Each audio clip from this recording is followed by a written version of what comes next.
kienet il-belt kapitali ta' Malta fl-antik. L-imdina għadha sal-lum tidher imdawra bis-swar.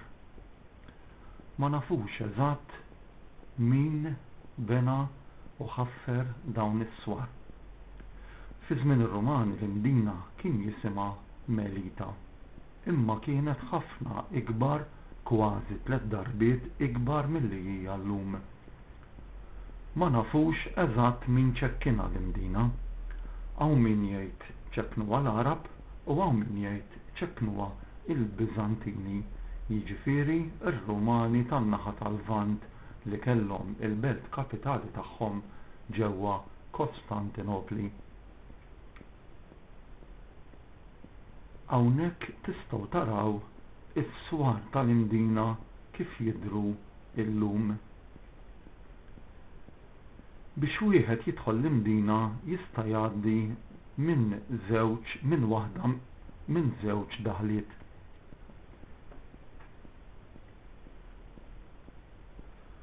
Wieħed jista' jidħol l-imdina jew minn bieb il-Griegi li qegħdin taraw fl-istampa.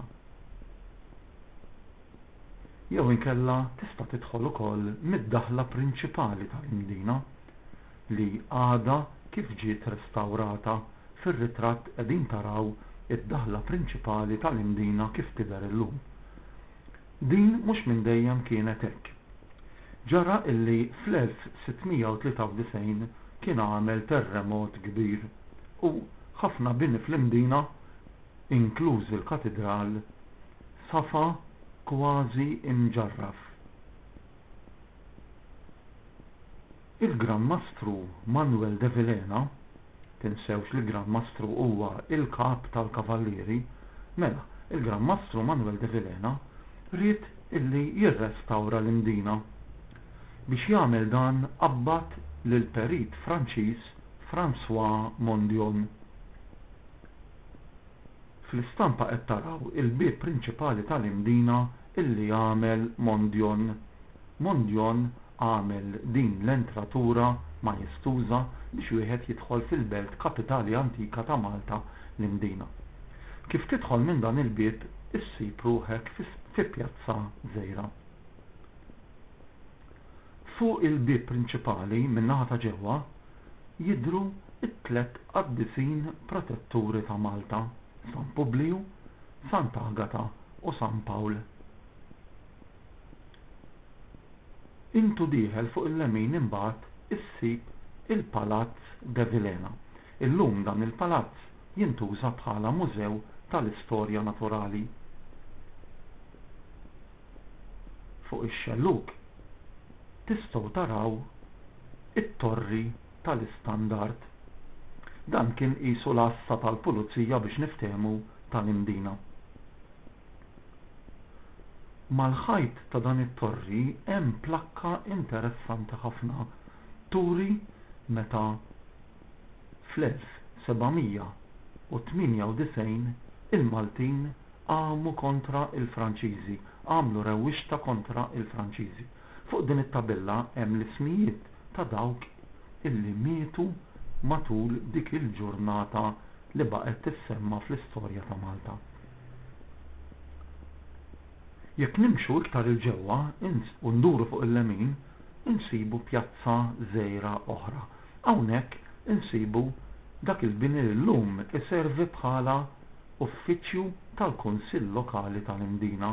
Qabel kien iservi bħala l-Università, jiġifieri hawnhekk kienet tiltaqa' grupp ta' nies li jaraw illi Malta ikollha il-qamħ li kien jinġieb minn Sqallija. Jekk nimxu ftit ieħor, insibu il-pjazza tal-Katedral. Fuq ix-xelluk insibu dak li llum huwa il-Mużew tal-Katedral.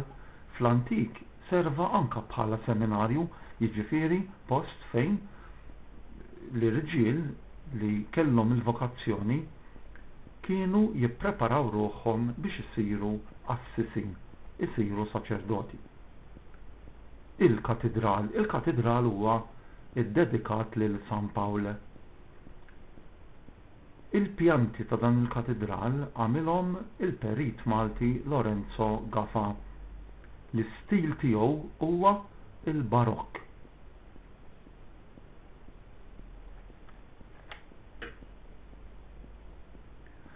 Din hija l-Knisja tal-Madonna tal-Karmnu. Hawnhekk il-Franċiżi kienu marru biex jippruvaw ibiegħu id-Damask, il-Maltin din m'għoġbithomx u kien hawn illi għamlu rewwixta kontra l-Franċiżi.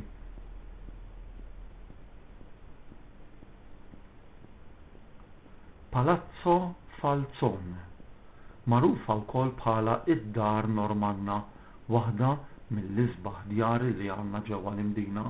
Illum wieħed jista' jidħol hawnhekk u jagħmel tur, jagħmel mawra mill-isbaħ fejn isib bosta affarijiet interessanti.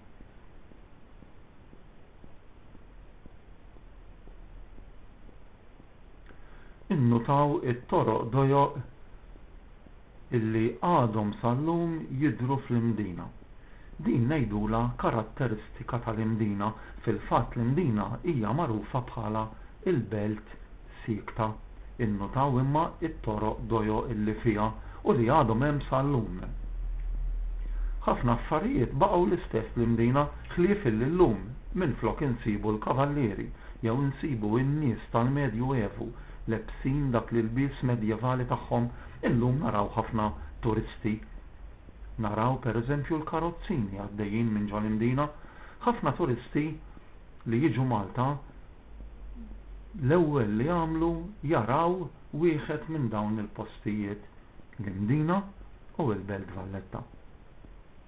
Mela taraw kemm l-Imdina hija importanti biex Malta tattira tiġbed lejha it-turisti u dawn min-naħa tagħhom tinsewx kemm jgħinu l-ekonomija Maltija minħabba il-flus li jonfqu hawnhekk. Mela naraw illi fl-Imdina ħafna karatteristiċi tagħha baqgħu l-istess. Pereżempju semmejna it-toroq dojoq, il-kwiet tal-Imdina. Sar tibdil mhux ma sarx, imma il-biċċa kbira tal-Imdina illum qegħdin nippruvaw inżommuha kif kienet fl-antik. Biċċa xogħol kbira li saret fl-Imdina kien meta il-wires tal-elettriku u il-komunikazzjonijiet kollha bħat-telefon għaddew ġew moddija minn taħt l-art fit-trinek apposta. Dan illum iservi biex jagħti dera ser misbaħ tal-Imdina, belt medjevali li kienet darba il-belt kapitali ta' Malta.